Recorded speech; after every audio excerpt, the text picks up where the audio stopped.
There is a road of compromise, and many people take it. And the reason they take it is they think it's a fast track to results. They think that they can get more people saved if they take the road to compromise. They think that this is like an expressway to accelerate your ministry. Just compromise on this, that, the other, and you'll get where you want to go a lot faster. That sounds good. Why would you not take that? A lot of people have talked about how accessible the road to compromise is, and really, the truth be told, there are plenty of on-ramps to the road to compromise. A lot of people with good intentions get on there and thinking, man, this is going to be great. And everybody on the road to compromise is smiling and happy and saying, man, I should have done this years ago. There's many entry points on that road. But my question is today, where's the end of that road lead?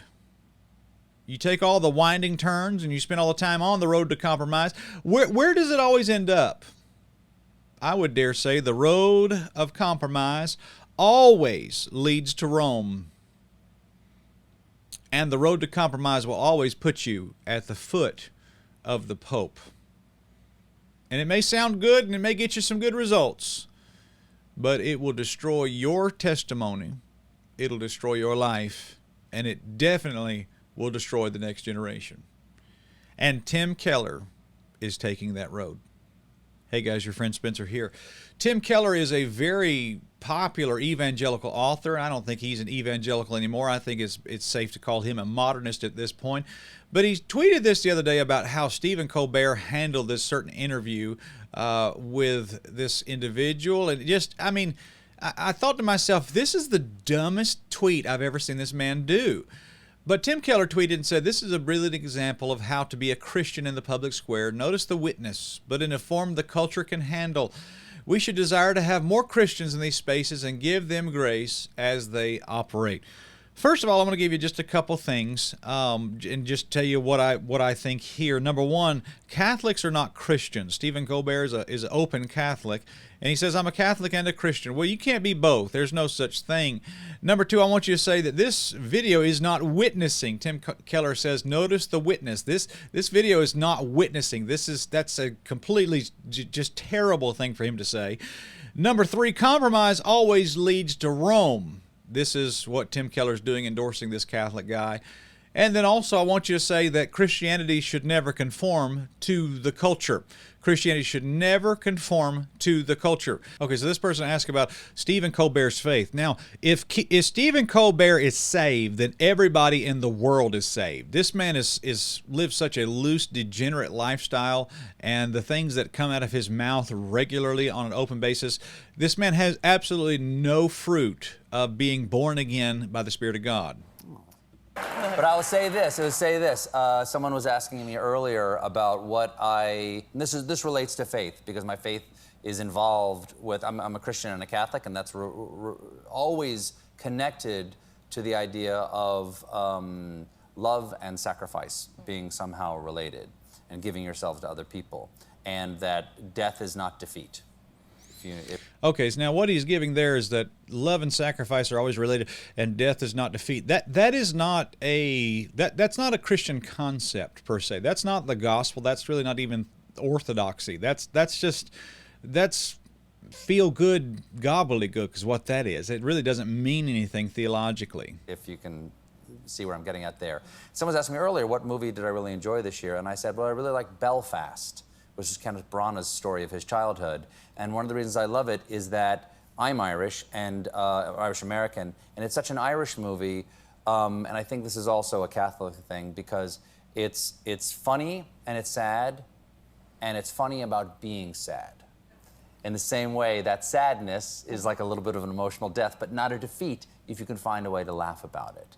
Because okay, and that's just like some sort of psychology, whatever. And that's the theme of this movie that he's talking about. Still, we are not in the realm of theology here. This is not theological at all. This is not even Christianity. And so Tim Keller says, notice the witness. There is no witness here. There is no gospel being preached here. There is no theology being preached here. What are you even talking about? That laughter keeps you from having fear of it. And fear is the thing that keeps you from turning to evil devices to save you from the sadness. As Robert Hayden said, we must not be frightened or cajoled into accepting evil as our deliverance from evil. We must keep struggling to maintain our humanity, though monsters of abstraction threaten and police us. So if there's some relationship between my faith and my comedy, it's that no matter what happens, you are never defeated. You must understand and see this in the light of eternity and find some way to love and laugh with each other.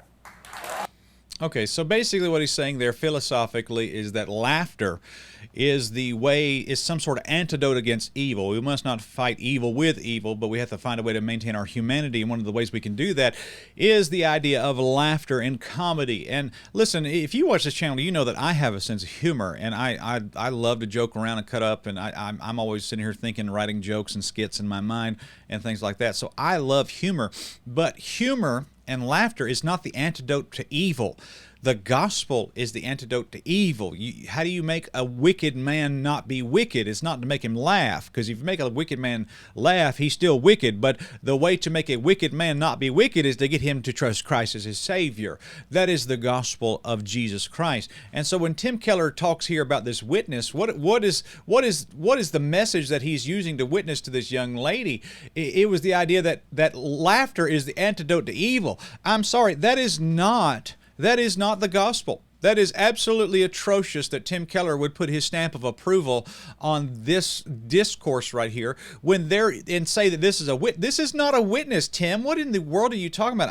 I'm just appalled at how completely crazy a statement that is. Why would you even endorse that? But also I want to say this: compromise always leads to Rome. You get real chummy when you get around Roman Catholicism. And I want you to point you to 3rd Adam 2, The Great Seduction.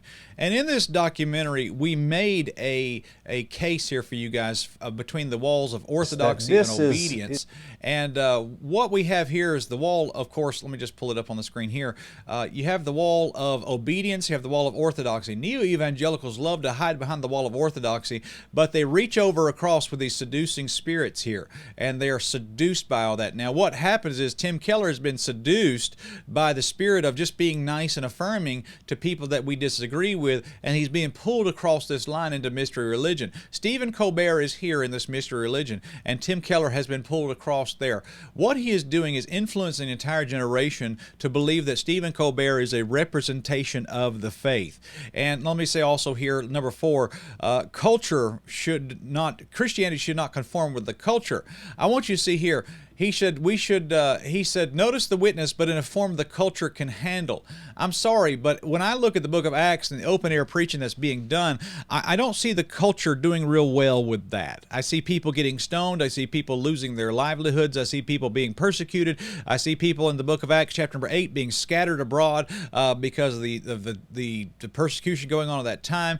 And I just don't understand why you would want to consent to the culture. I mean, look what it says. And Saul was consenting unto his death. At that time, there was a great persecution against the church, which was at Jerusalem, and they were all scattered abroad. So, I mean, why? It seems like maybe if they'd just taken their cue from Colbert here and had given a witness in the form the culture can handle, then there would have been no problem. Guys, I want to remind you again, any Jesus that the world is not trying to crucify is suspicious to me.